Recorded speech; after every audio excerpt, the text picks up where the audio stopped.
In the late 1950s, the American educational system was the envy of the world. Though it had many warts, Southern schools were racially segregated, disabled students were excluded, and school facilities were often hopelessly inadequate. The nation's secondary schools could boast a higher graduation rate than that of any other major industrial country. Attendance had exploded in the 1920s and 1930s, so that by 1940, some 72% of all teens in the relevant age group were going to high school, a percentage that grew to 90% by the mid-60s. Recipients of bachelor's degrees more than doubled between 1940 and 1970.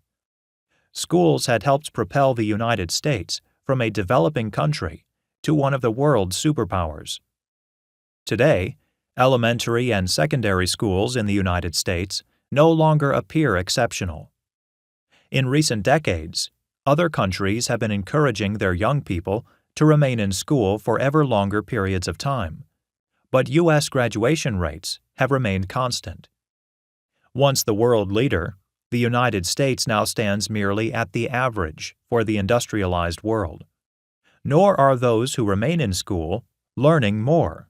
According to various international measures of high school student performance, America's schools range from just average in reading to well below that level in science and math. White 17-year-olds scored little better on reading tests in 2004 than they had in 1971. African Americans and Hispanic high schoolers made noticeable progress in reading during the 70s and 80s, but their performance has slipped since then. The story is much the same in math.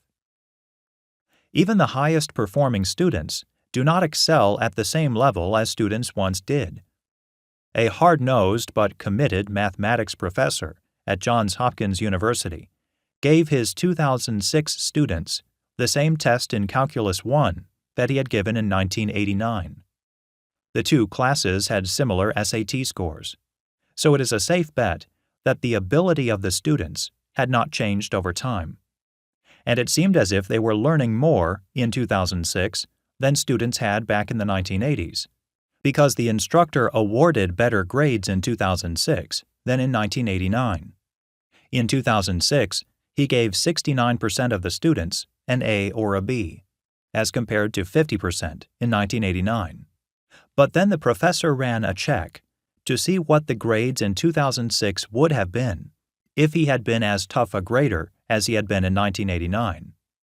He discovered that in 2006, only 27% would have received one of the two top grades, not 69% he actually had awarded. In short, students came less prepared and were as a result learning less, and even an old-time professor was lowering expectations accordingly. This is only one anecdote, of course, but international studies confirm that even the highest-performing students are learning less than the highest-performing students did in earlier years. The number of students going on to college has been rising, but only 28% of those aged 25 to 29 actually graduated with a bachelor's degree in 2006, just 5 percentage points higher than in 1978. These and other signs of educational stagnation abound, despite the following facts. America's parents today have had more years of education and have more money they can spend on their children's education.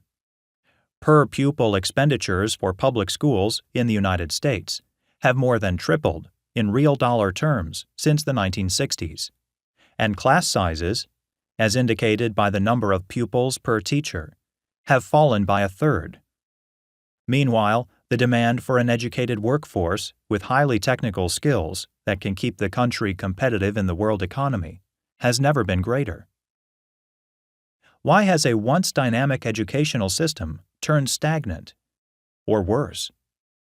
Has there been a change in pedagogical practice? Or are resources, though expanding, still inadequate? Has the decline resulted from the racial turmoil accompanying desegregation? Or from the rise of stronger teacher unions and collective bargaining practices? Have school systems become overly centralized, professionalized, legalized, and bureaucratized? These are among the questions I explore as I trace the impact of individuals who have sought to save the schools from the limitations inherited from the past. Their ideas, as well as the vested interests these reformers faced, and the ones they themselves created, built a stagnant system that has now recently seemed beyond transformation. Until perhaps now.